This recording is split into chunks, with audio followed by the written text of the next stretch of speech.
In this video, we're going to be talking about the Big 25, and these are the big trees that you can be growing in your yard so that you can get great tropical fruit.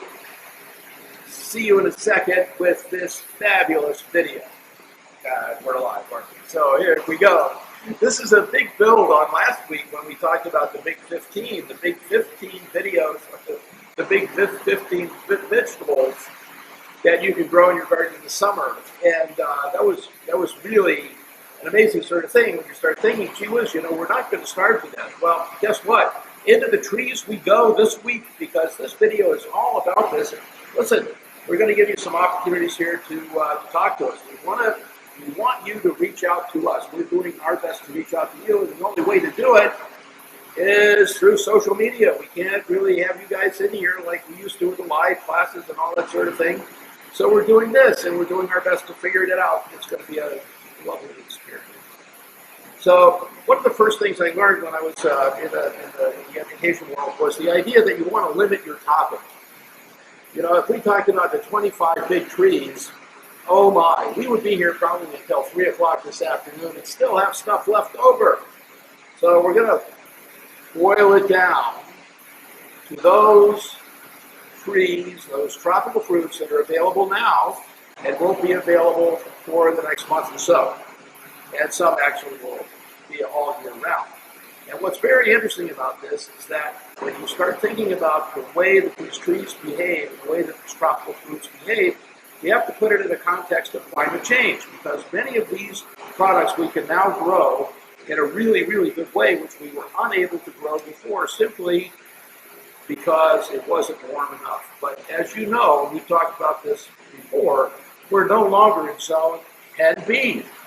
Slowly but surely, that zone 11 is pushing up against us, and as it comes into our area, more growing opportunities will present themselves. Now, some will go away, yes, but more will present themselves, and it gives us access to just a tremendous cornucopia of great stuff that is available as a result of what we're doing with tropical fruits. And all of these can be grown in your backyard. So I boiled this down to 14. These are 14 that are available now. You should be able to find some of these in the grocery store. I brought these in this morning.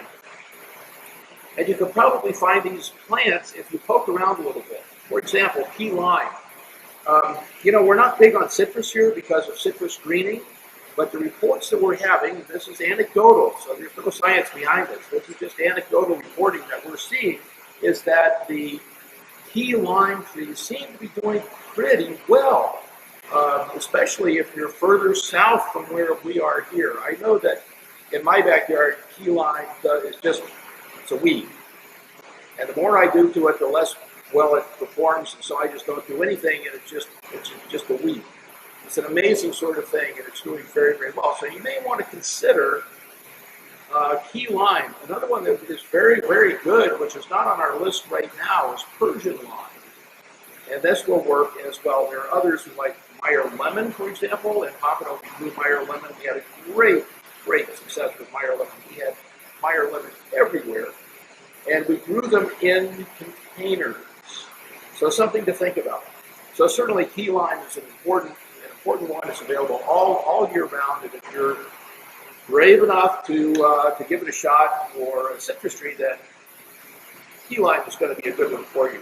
Carambola. Carambola is really one of those great tropical fruits that grows here in abundance.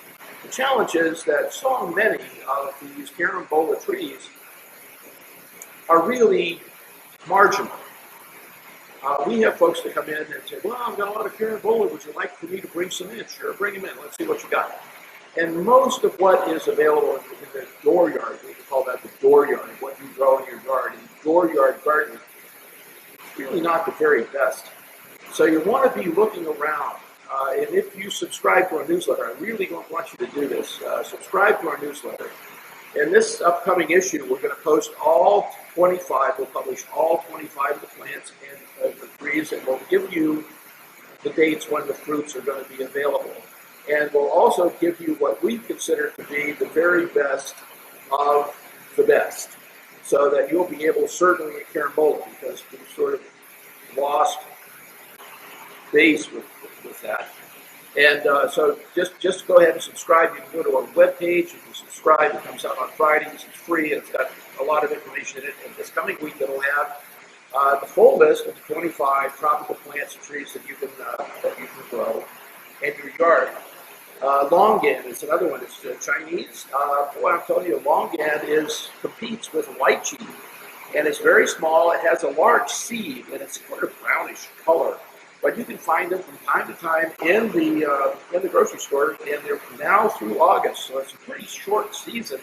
But if you go to a tropical fruit stand or some of those other tropical places where you find tropical fruits, Miami Fruits is another place that you can go, and you're going to be able to find longan. Lychee, depending on where you're from, it's either lychee or lychee, and I think it's where you are in your sentence. The word is used interchangeably. It's like tomato, tomato. It's lychee. I say lychee. And there are three kinds. There are many kinds of lychee. We could do a whole talk just on the lychee itself. But you want to be sure that, and to subscribe to our newsletter, because in there is going to be a listing of the ones that we think are absolutely the best. Lychee is very, very important because there are varieties that have large seeds and not much meat. And that's what's good about a lychee is the meat. That's where the flavor is. But there is a particular variety that has a smaller seed, a lot more meat. In fact, a couple of years ago, we did something here with lychee and a lychee ice cream. You can do a lychee smoothie. You can do a lychee spritzer. You can probably a lychee martini. Who knows? There are all kinds of things that you can put together with lychee. Great, great tree. Doesn't flower all the time, so if you grow it in your yard, you'll have some years that'll be tremendous, and other years not so much. And you're just going to have to wait. That's just the way it's going to be. But it's a great tree. And it has nice shape to it, provides shade. And if you're thinking about how you plant trees as it relates to your garden, this is a great shade tree.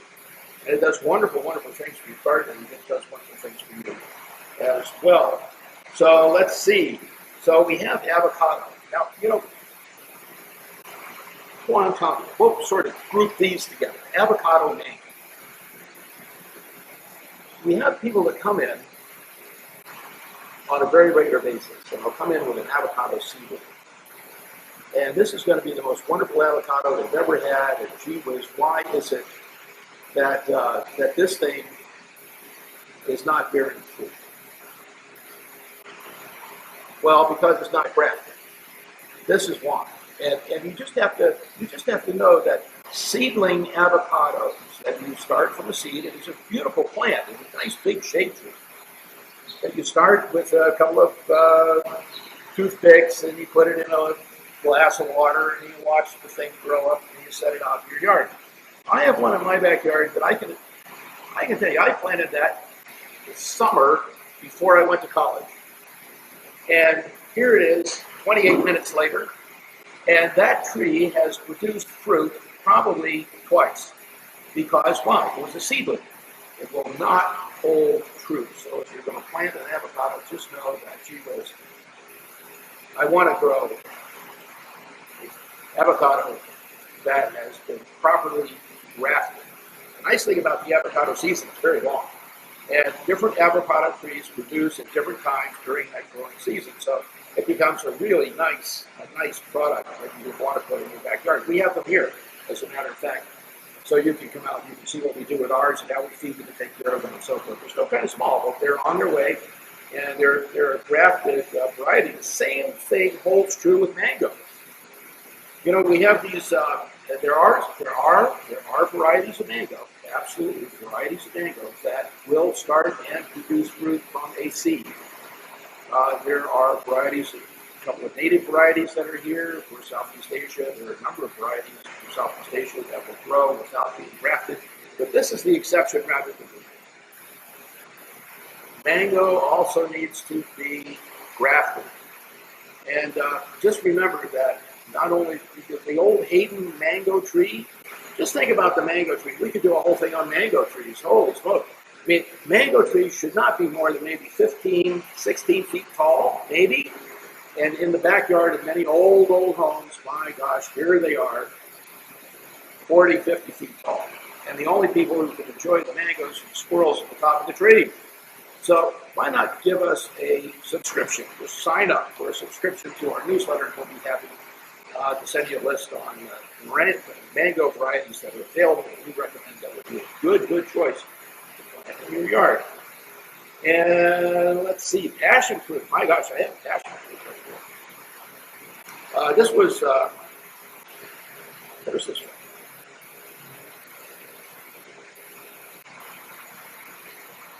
Florida. This is a surprise. This is from Florida. This is really very good. Passion fruit is really a terrific fruit. This one's not quite ripe yet, but it's available, and you can find it in your in the produce section of your markets. And you should not be afraid to try new varieties. This is really wonderful. I was checking out, I got these this morning at the Publix store.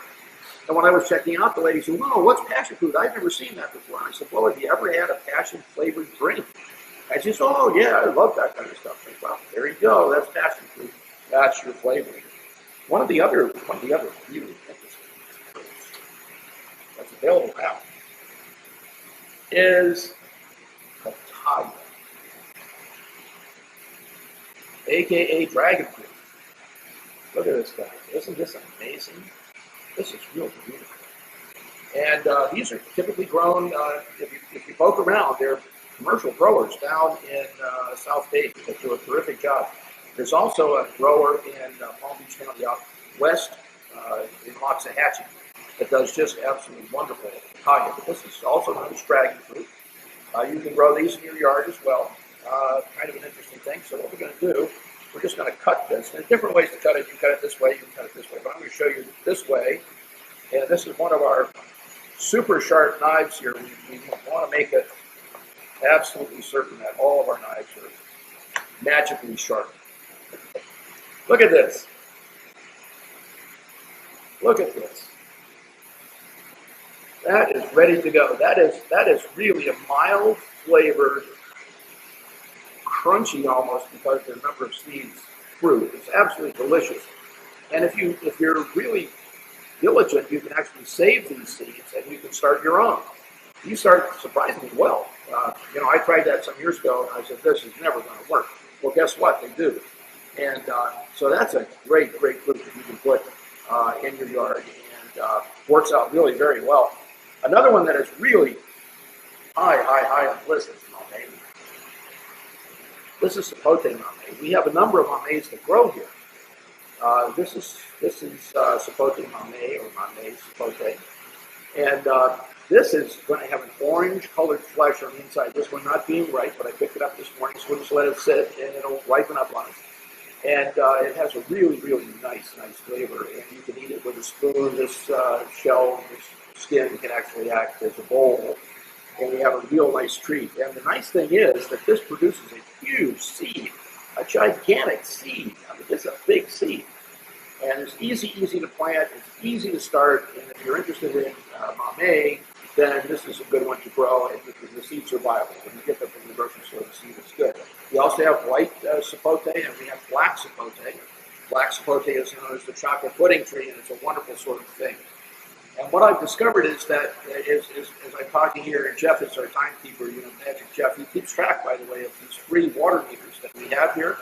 And if you happen to drop by and say, "Gee, just give me a water meter," we'll be happy to pass these up. Jeff tells me we're making great progress on this. We now have only 38,612 left. So come by if you want to have 2 or 3. We're happy to help you with that as well. But Jeff tells me that my topic limiting strategy is not working too well because we're going forever and ever on this kind of thing, and I don't want to do that. So what we'll probably do is just kind of say 2 parts to this program. There's another one that really works very well. And I want to really stress this because in your yard, more than likely in your yard, or if you go into a nursery, you're going to buy a split-leaf philodendron. You know what it looks like. It's a great plant that grows outdoors, deep shade. It's wonderful. Well, guess what? It produces a fruit. And the fruit, the plant really is misnamed as a split-leaf philodendron. It's a Monstera deliciosa. And it's absolutely amazing. It produces a flower, or actually a seed pod, that looks like a ear of corn. And you can break that off and just watch that from the top. It'll begin to ripen, and it tastes like juicy fruit. Absolutely amazing. So those are some of the fruits we have available. Of course, we have bananas, all kinds of bananas. If you don't have a banana circle in your yard, well, you may not have room for a banana circle, but bananas, certainly, these are absolutely delicious. And what a great treat that you can have. I mean, this is banana daiquiris, banana ice cream, banana. It just goes on and on. It's crazy. Another thing that this is not in the tree variety, but I just wanted to mention this because it really pops up a lot, is aloe. We have look at this. Absolutely amazing. Aloe is, if you don't have an aloe plant in your yard, you should. This is, at least in my opinion, because that's a great way that you can get some really, really good relief if you have a bad sunburn or something like that. This aloe is absolutely amazing.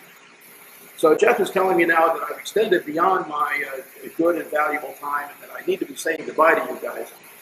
And so we will. We'll just continue this next week, and we'll be talking more about these, the big 25. Remember, we're going to publish this list of all the 25 in our newsletter. So be sure to subscribe to the newsletter. And if you like this video, if you found it entertaining, if you found it enjoyable, perhaps informative, why not comment? Comment below, hit the like button, all of that kind of good stuff. We really would engage, because it's very difficult with this Corona thing. We know there's a big community out there. You guys used to come here all the time. And now, of course, not so much. So we'll see you on the other side. We'll see you next week for the Talk of Ted. Until that time, remember that today is the best day to plant a seed. See you soon.